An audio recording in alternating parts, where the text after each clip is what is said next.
You're listening to Hawk Talk with former Seahawks wide receiver Michael Bumpus. Play fake, going to roll right, dumps it off into the right flat to Michael Bumpus, who bounces off of one tackler, gets inside the 40 down to the 35-yard line. Powered by Seahawks.com. Matt pump fakes, looking to the goal line. He throws it into the end zone. Touchdown Seahawks! It's Michael Bumpus with a diving catch in the end zone. A 10-yard touchdown reception for Bumpus, and the kid out of Washington State has found himself a place on this team. Now, here's your host, Nasser Kyobe.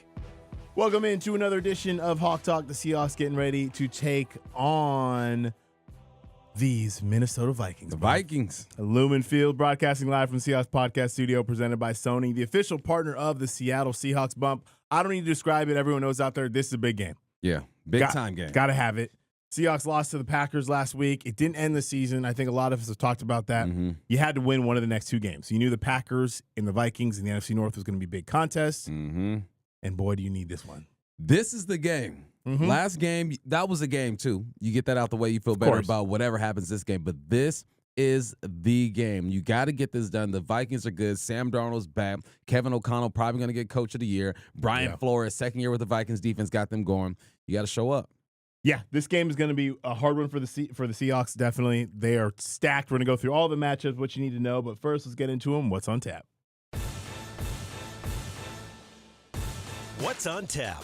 These Vikings are 12-2, second place in the NFC North, technically tied for first place with the Detroit Lions. The Lions did beat them early in the year, but these two teams play each other in a couple weeks, so they have that going for them. The Vikings have beat the Giants, the 49ers, Texans, Packers, Jets, Colts, Jags, Titans, Bears, Cardinals, Falcons, and Bears. They have lost to just those Lions and the Los Angeles Rams. That was the one game where Sam Darnold got that face mask in the back of the end zone. They didn't call it on Monday night. They're already down by a score, I believe, and they're going to have to go the length of the field, but they lost that game. These guys are good, Bump, and I'm not going to say they took advantage. They did what they were supposed to do against a not very good football team last week against the Bears. Yeah, they kept it rolling. They won 30-12. They have now clinched a spot in the playoffs. They've won 7 games in a row, so they're good to go. Like you mentioned, they're tied technically with the Lions 12-2. They'll play them again. But the Vikings were in control, man. They finished leading by double digits for most of the game, about 50 minutes. Sam Darnold was 24 of 40, 231 yards, 1 touchdown, 1 interception. He did have a 30-yard touchdown pass dropped by Justin Jefferson. You're not going to see that often. No. Don't beg on that. And then he threw his first interception in 5 games, 3 plays later. Aaron Jones, remember that guy? He used to play for the Packers. He had 86 yards on 18 carries. Yeah. I mean, very good football team. They did what they're supposed to do. The Bears have been in all kinds of they fired their head coach, different promotions, things like that. Caleb Williams still getting hit. Look at him on the sideline, looking all hurt. It's been tough for that number 1 pick, huh? Looking sad over there. He'll be all right, though. He hasn't turned the ball over a lot. So as long as he's not turning the ball over a lot, then you can be optimistic. He'll be okay. You just need a coach. Yeah, and he can be okay, I don't know, in week 18 because the Seahawks do play the Bears in 2 weeks after Christmas. So hopefully they're still struggling, quite frankly, when that game comes around. Anyway, these Vikings, they continue to find ways to win as we look at the head-to-head comparison. Bump, I'll start here with the offense. Seahawks tied for 15th in the NFL, averaging 334 yards a game. 28th in rush offense at 94 a game. Pass offense, they are 5th in the NFL, 240 yards per game. And points per game, they are 14th at 22 points per game. Flip it over to the Vikings. They're pretty close to the Seahawks. They're better at running the ball, though. They are 12th when it comes to total offense, 349 yards a game. 15th middle of the pack when it comes to running the ball at 113 yards per game. Pass offense, they are 8th at 236. And points per game, they are tied for 8th at 26.4. So, yeah, they edge the Seahawks in most categories, but not by a lot. They have explosive players on offense without question. When you look at the numbers, Sam Darnold, resurgence, we'll talk a lot about him. But the Seahawks aren't that far off. No, they're not. And it's cool to see that they're not that far off, and we know what the Vikings have offensively over there when it comes to their personnel. Defensively, the Seahawks are 19th overall. The Vikings are 13th. The Hawks are 22nd against the run. The Vikings are 2nd. This is where the number switches a little bit. Got to be good against the run or run the ball good against this team. That's pretty good. Against the pass, the Hawks are 13th. Against the pass, the Vikings are 29th. Points allowed, Hawks are allowing 22.4. That's 15th. The Vikings are allowing 18 points. That is 4th. Time of possession, Vikings get the nod there. And interceptions, 20 interceptions on the year. They are getting after it, and the Hawks have 11. Yeah, we're going to talk about this. They will take the ball away. That's 2 straight weeks the Seahawks are playing teams that do a great job in the back end, taking the football away. And then you look at the turnover differential. Seahawks at -5, they're at +8 because they take the ball away. So definitely something that we're going to keep looking at this week as the Seahawks take on these Vikings.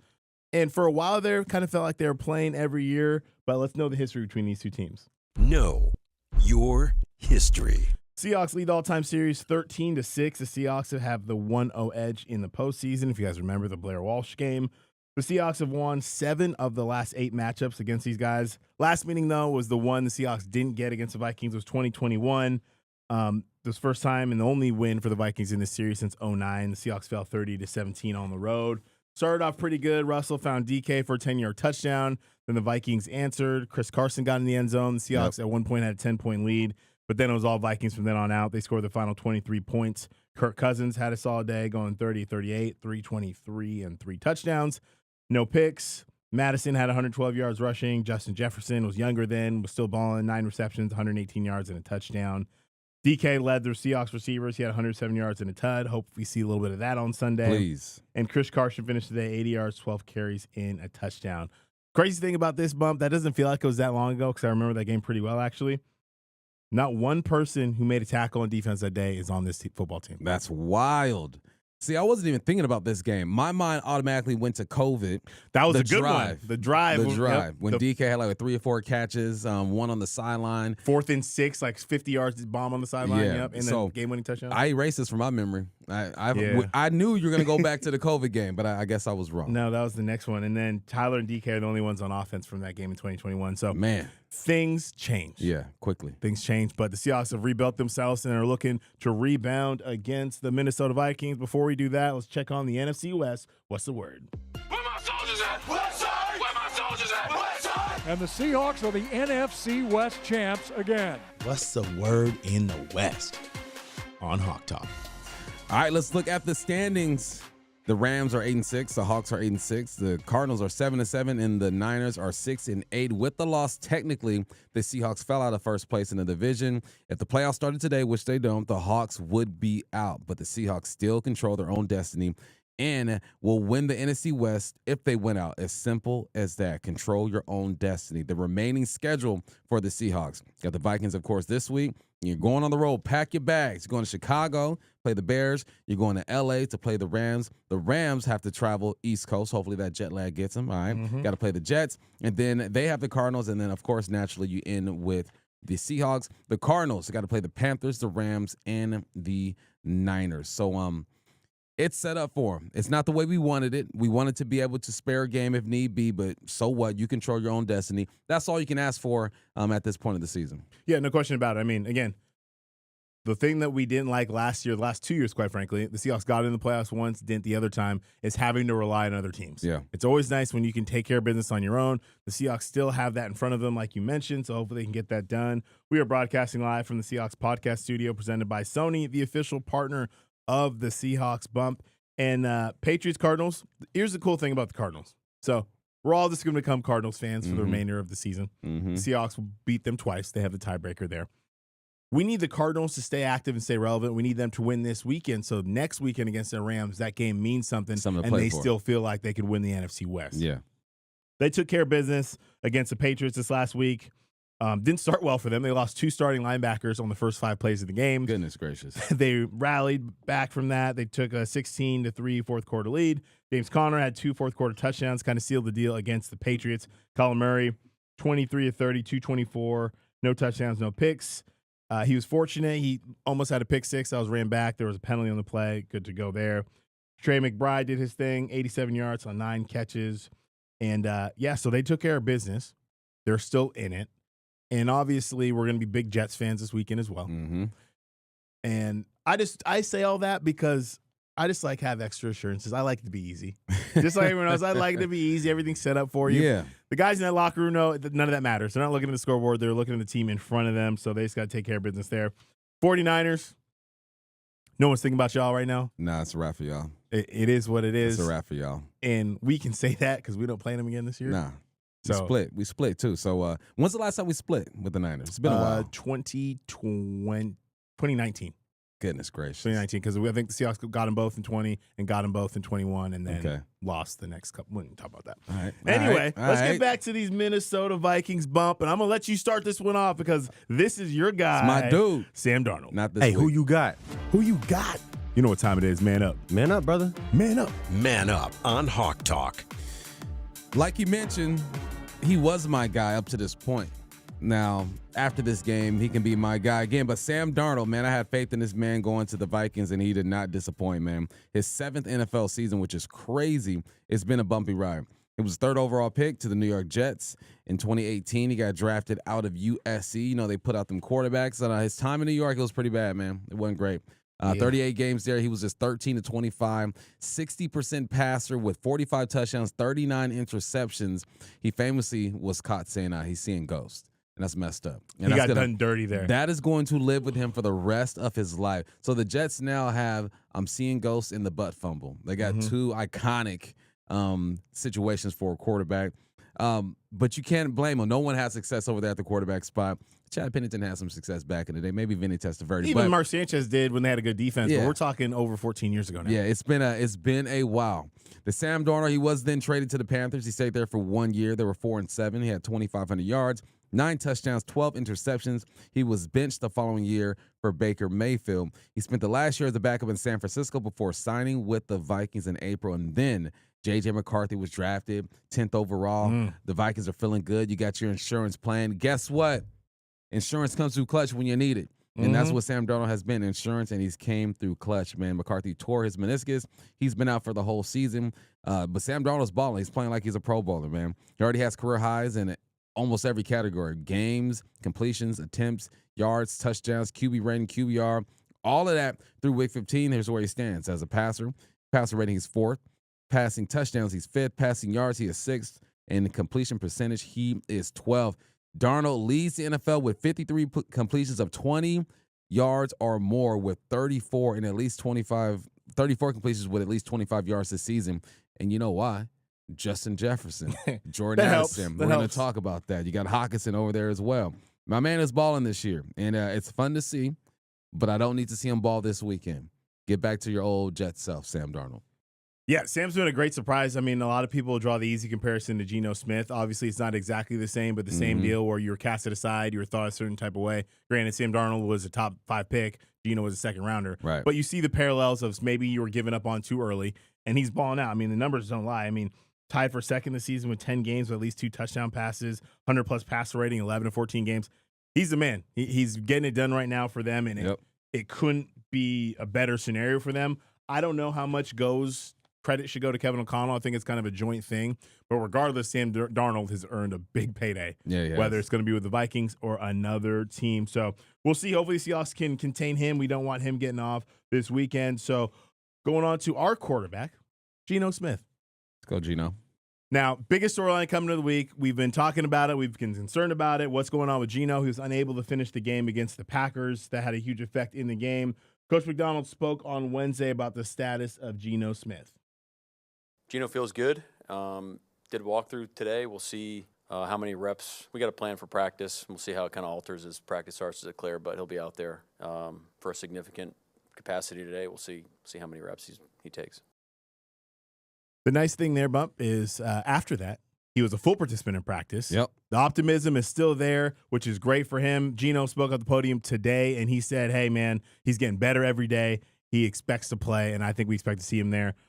Usually, if you're a full participant on Wednesday after an injury like that, you're going to play. It's when he's on the injury report, DNP. So I feel good about it. Again, I'm not in charge of the final injury report. Only Coach McDonald speaks on that. So that'll come out on Friday. But it's looking good, and I hope so, because when Geno was in there, he had the bad interception, against the Packers. But he was 15-19, 149, and a touchdown. He ended his turnoverless streak at 2 games, which we need to get started again. He's 5th place in essentially every meaningful category among quarterbacks in franchise history. He's still 4th in attempts in the NFL this year, 2nd in completions, 3rd in passing yards, and 5th in completion percentage. So we know what he can do, and we need him because he gives the Seahawks the best opportunity to win football games. I think that is clear as day. But this defense the Vikings got is no joke. Yeah, they can get her done, man. That's good defense. Holy smokes. Good defense. But when you look at it, Bump, I'll just say this last thing. 29th against the pass. Okay, they can't do anything. 13th overall defense. They're not good, Bump. What'd you see from them? Yeah, they're not good. First in interceptions, though. So they'll give up some plays, but they'll also, if you lay it up there, they will snatch it out the air. They got Griffin over there, former Seahawks. You got Gilmore over there on the other side. Was a player of the year defensively 1 year. And then you got Harrison in the backfield. So they might not look great on paper, 29th against the pass, 13th overall. They are first when it comes to interceptions. And they're first in passes defended, second in takeaways. They will be active. Don't let the stats fool you. Watch that film. They can play, but I think the Hawks can handle it. Let's look at their running back, Aaron Jones. 8 years in the game. It feels like he's been there a lot longer than 8 years. His whole career has been in the NFC North, so he knows this team and that division very well. He spent his first 7 seasons with Green Bay before joining the rival Vikings this past offseason. The Packers made the switch at running back, bringing in Josh Jacobs. Good move for them. They also have Warren over there as well. No, Warren's with the Pittsburgh. I'm tripping. All right, never mind. Forget all that. But he's a former 5th-round pick out of UTEP. UTEP put out some ballers low-key, who's already had a pretty solid career since becoming a full-time starter in 2019. He has 3 1,000-yard rushing seasons and just 21 yards away from 1,000 this season. Jones is also a threat in the pass game, averaging 362 yards receiving per season since 2019. Jones has reached 85 yards rushing in 7 of the Vikings' 14 games in 2024, tied for the 4th most games with 85-plus rushing yards. Only Saquon Barkley, Bijan Robinson, and Kyren Williams have more games at 85-plus yards this season. That's a good group to be with. There's a new wave of running backs in this league, and Aaron Jones is still hanging out with the old heads like D. Henry and Saquon, I guess. Yeah, man, it's all good. I mean, with the young kids be calling them Unc, right? All 3 of them. Man, but they're balling. Yeah. But they're balling. So show your respect to your elders, gosh darn it. No, Aaron Jones is a baller. We know he's a baller. Anytime you're in a category like that, he's consistent. 85 rush yards a game. Yep. That's consistent. The Seahawks had figured out their run defense, and I still think they have. They had a rough first half, really a rough first couple drives against the Packers. After that, they were good. Josh Jacobs had just 21 yards in the second half after getting 74 in the first half last week. So the Seahawks defense definitely needs to step up there, and hopefully they can keep it going because Aaron Jones is a baller. We are broadcasting from the Seahawks podcast studio presented by Sony, the official partner of the Seattle Seahawks. You talked about the receivers, Bump. They're those dudes. Mm-hmm. Straight up. Justin Jefferson, Jordan Addison. I'll throw TJ Hawkinson in there because he just came back.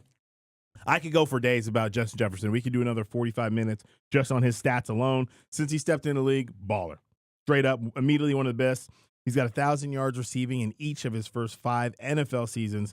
3-time Pro Bowler. 2022 is an All-Pro with 128 receptions, 1,800 yards, 8 touchdowns. He was the league leader in receptions and yards that year.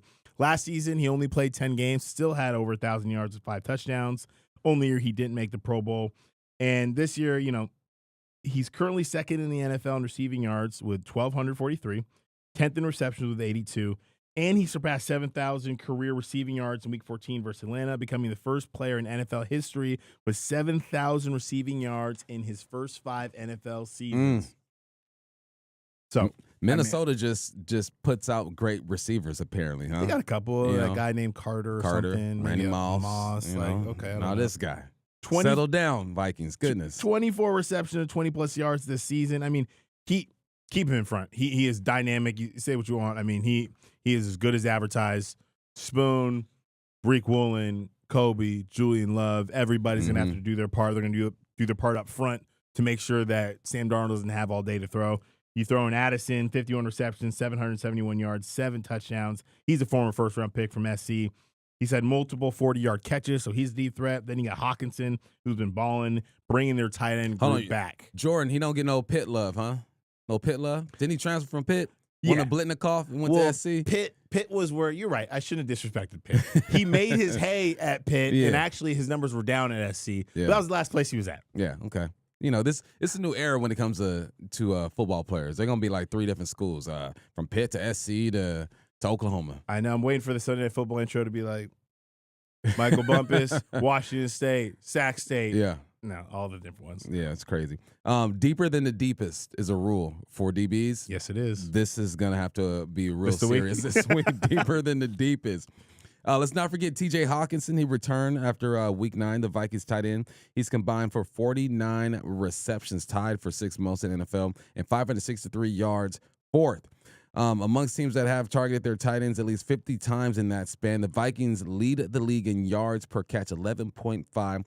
The group also totaled 35 receiving first downs, trailing only Kansas City's 37 first downs by tight ends. When it comes to tight ends, there's like the old dudes who are balling, and then there's Hawkinson and Bowers and all the young guys. He's leading the charge for that new school. Big ups to Bowers, too. He's having himself a good year. Yeah, Bowers can play. Yeah. But, again, you talked about deeper than the deepest. You're going to have to do it because they are as good as advertised. And correct me if I'm wrong, Bump, I don't think it's really close. Is there any other unit the Seahawks have faced like this season?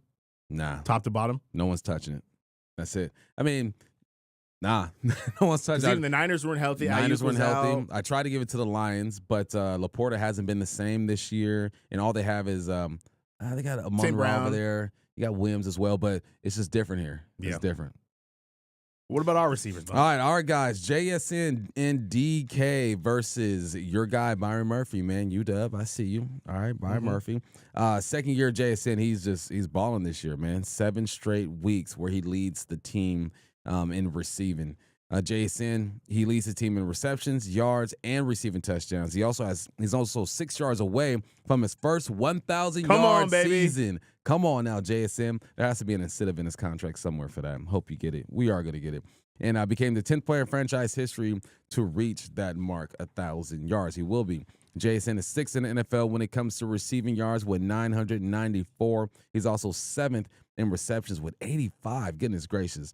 This season, he's already set single-season records for receiving yards, receptions, touchdowns. He's just getting better. JSN, the most reliable receiver we have right now.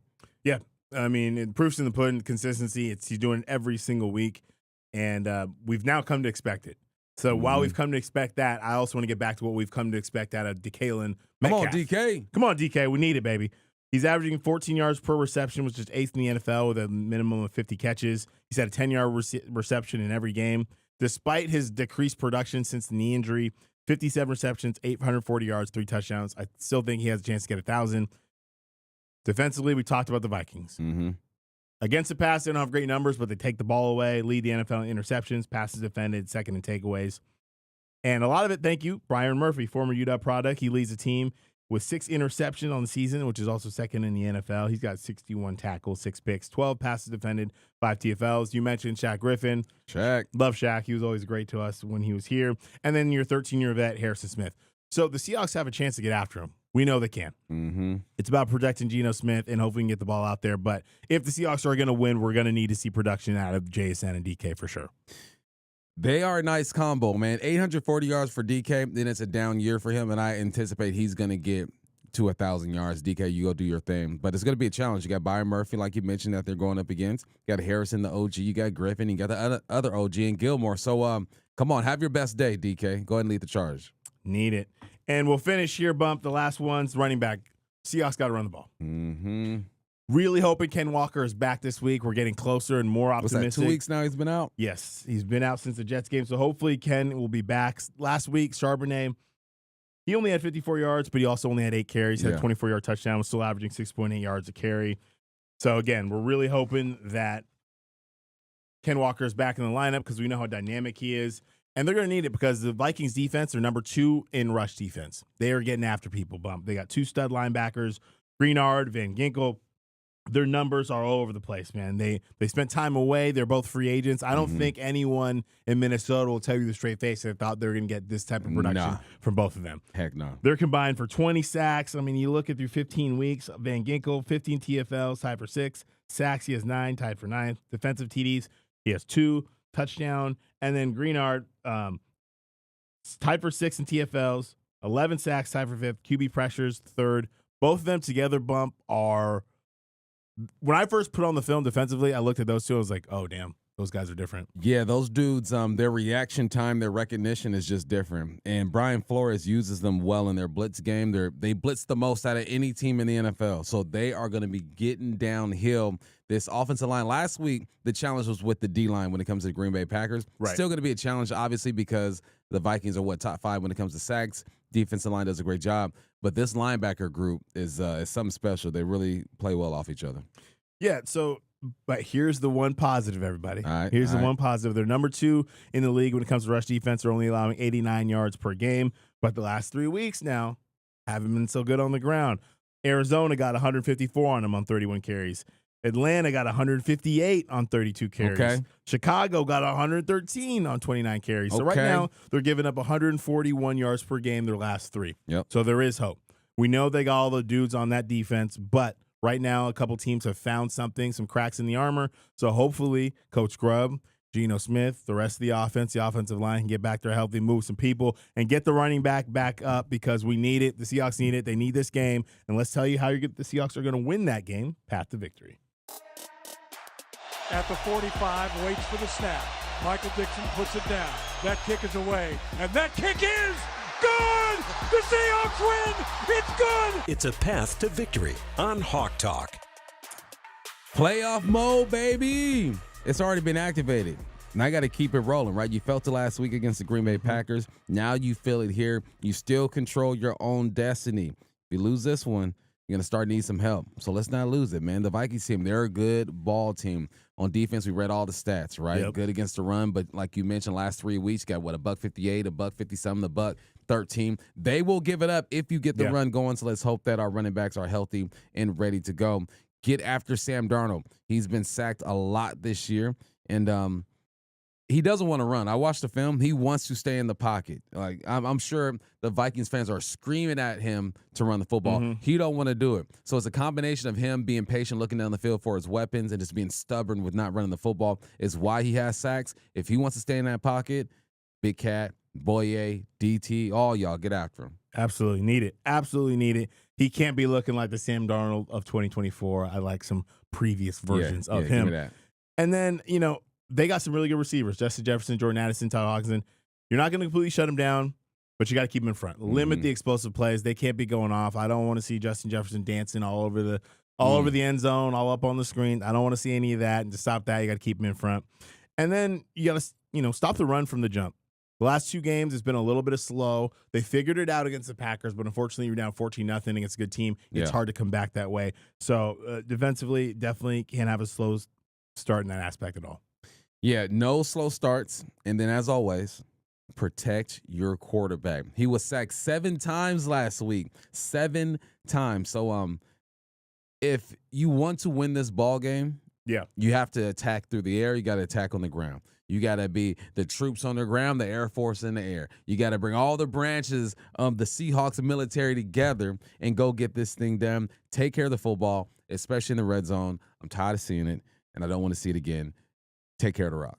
Absolutely. You do all those things, you will come out victorious. And let's make sure this is not the last game at Lumen Field. The Seahawks take care of business for the next 3. They will win the division. They'll have another home playoff game at Lumen Field. It's been a long time since that's happened, so let's keep that going. This NFL season, feel every play, every hit, every moment with the Sony 1000 XM5 noise-canceling headphones, the official headphones of the Seattle Seahawks. With premium noise cancellation, you're in the zone. No distractions, just pure football. Whether you're in your living room or on the go, you'll never miss a beat with Sony headphones.